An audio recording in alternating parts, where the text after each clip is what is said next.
So you have a public rebuke, and that's always awkward, right? Especially between two of the world's closest allies. We've got this confusing case of he said, they said, playing out on the world stage. Okay, so let's get into it. Let's dive into this whole diplomatic dust-up between the United States and Australia. It really all kicked off with this one comment. Australia had been disappointing. I mean, wow, that's a direct quote from the US president. And it really sounds like Australia refused a request for help, right? But then you have Australian officials saying, hold on, no formal request was ever made, so what gives? Who's telling the truth here? To really figure out what's going on, we're going to have to peel back some layers here. We need to get past the flashy headlines and dig into how this stuff, how international relations actually works behind the scenes. All right, first things first, this probably isn't a simple case of someone lying. It's way more nuanced than that. It's all about the unspoken rules, the very careful language they use in diplomacy. And check out this word that was used to describe Australia's response: slippery. That right there is the key to this whole puzzle. Slippery. It's such a great word because it suggests that, yeah, Australia can technically and truthfully say, we never got a formal request. But something else was for sure happening behind closed doors. And that something else is this really interesting unofficial process. It's called an informal sounding out. You can kind of think of it like, well, it's like dipping your toe in the water before you jump in.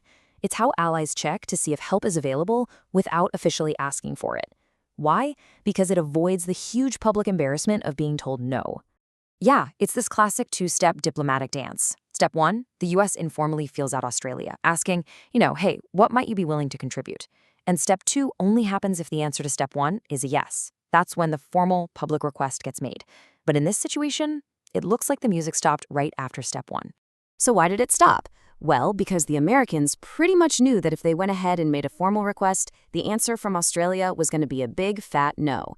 Which, of course, leads us to the next big question.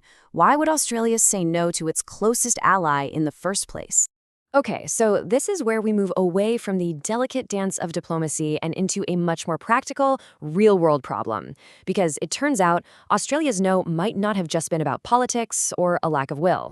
This quote from our source material just says it all perfectly. The issue is that not only do we not really want to contribute anything, but our cupboard is bare. That metaphor, our cupboard is bare, is so powerful. It's talking about military capability. And this isn't just a clever turn of phrase. The source points to some really serious problems. We're talking depleted military assets, concerns over mismanagement, and get this, a navy that's described as mainly broken.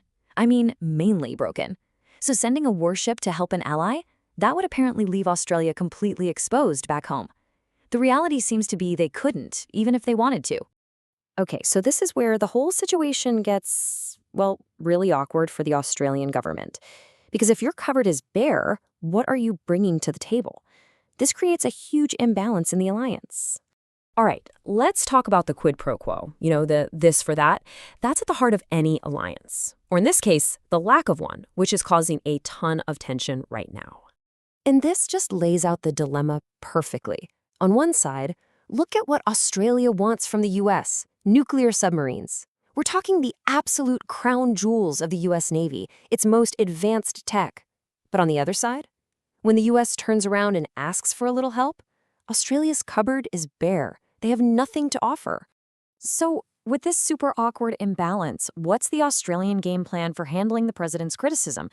Well, according to the source material, the strategy is basically stay very still, be very quiet, and just hope he starts talking about someone else. Okay, for this last part, let's zoom out a bit and look at the bigger picture. What was the US probably asking for anyway? Because all of this was happening while tensions with Iran were seriously ramping up. It's really important to understand the scale of what was being considered here. Was the US planning a full-on, massive ground invasion of Iran, like we saw in Iraq, and asking Australia to send troops? Well, the source material suggests probably not. A full-scale invasion seems highly unlikely for a few reasons. First, Iran's terrain is super mountainous, a total nightmare for a ground force.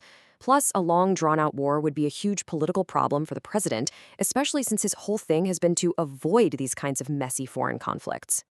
And the numbers really seem to tell the same story. The Pentagon was reportedly getting ready to send around 17,000 troops to the region. Now, I know 17,000 sounds like a lot of people, but let's put that number into perspective. And when you see it side by side, the comparison is pretty shocking.